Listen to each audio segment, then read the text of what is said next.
Halo, Assalamualaikum warahmatullahi wabarakatuh. Perkenalkan, nama aku Nasya Alwani Zahra dengan NIM P2722924 dari kelas D41A. Nah, baik, sekarang saya sedang mengerjakan tugas dari mata kuliah pengantar komunikasi mengenai pengalaman selama berkuliah di jurusan terapi wicara. Nah, pertamanya itu, kenapa saya bisa berada di jurusan ini? Itu awalnya saya tidak tahu kalau jurusan ini tuh terapi wicara itu apa, ternyata jurusan terapi wicara itu ada. Semuanya itu berawal dari ibu aku yang mengetahui dari keluarga lain kalau prospek kerja di jurusan ini tuh ternyata masih luas banget. Nah, terus karena pada saat itu posisinya aku masih mencari-cari jurusan yang sesuai sama aku, jadi akhirnya aku mencari tahu sedikit banyak tentang terapi wicara itu apa. Terus akhirnya aku merasa cocok dengan satu dua hal mengenai terapi wicara yang aku cari tahu sebelumnya itu. Salah satunya itu aku suka sama anak-anak gitu. Jadi aku merasa mungkin selama nanti aku menjalani perkuliahan ini mungkin tidak akan terlalu terasa berat karena aku suka anak-anak gitu.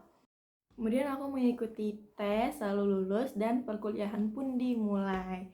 Pada saat perkuliahan dimulai atau semester 1, semua pertanyaan aku sebelumnya itu tentang apa itu terapi bicara dan lain-lain itu terjawabkan dengan adanya materi mata kuliah pengantar terapi bicara. Pokoknya semua pertanyaan aku itu terjawabkan dengan sempurna oleh adanya pengantar terapi bicara itu. Kayak apa sih terapi bicara itu, bagaimana kita nanti bekerja gitu, bagaimana nanti kita gambaran kita menghadapi pasien nanti itu sudah terjawabkan gitu.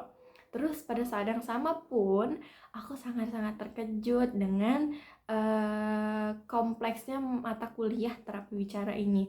Pada awalnya aku kira terapi bicara ini mungkin hanya akan membahas atau mempelajari tentang komunikasi gitu, bagaimana seseorang berkomunikasi dengan baik gitu. Ternyata lebih kompleks lagi gitu. Misalnya ada mata kuliah fonetik. Di situ kita mempelajari bagaimana bunyi-bunyi itu bisa dibentuk kemudian diucapkan seperti yang kita lakukan sekarang, seperti yang saya lakukan sekarang ini.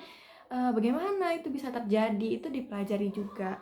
Kemudian kita juga mempelajari psikologi anak, kita mempelajari anatomi tubuh. Nah, contohnya pada semester 2 ini kita ada mata kuliah tentang neurologi. Kenapa sih terapi bicara kok mempelajari tentang neurologi, tentang saraf-saraf gitu? Jawabannya ternyata terapi bicara itu pasiennya bukan hanya anak-anak, tetapi juga orang dewasa gitu. Misalnya orang dewasa itu dia terkena stroke sehingga kemampuan bahasanya menurun, seperti itu. Nah, sejujurnya saya selama baru 2 semester ini sebenarnya agak kesulitan gitu dengan ke sedetailnya mata kuliah atau sekompleks ini mata kuliah di terapi bicara gitu. Karena sebelumnya ekspektasi saya yang seperti itu yang cuman mungkin hanya mempelajari komunikasi gitu, tapi ternyata sangat-sangat kompleks gitu. Jadi kayak sebenarnya gampang tapi nggak bisa digampangin gitu ya. Semoga ini kesulitan aku ini bisa menjadi semangat untuk aku biar bisa sampai akhir menjalani terapi bicara ini, sehingga aku lulus bisa dengan sesuai target aku nanti. Mungkin cukup sekian yang bisa aku bagi ke teman-teman sekalian. Saya tutup. Wassalamualaikum warahmatullahi wabarakatuh.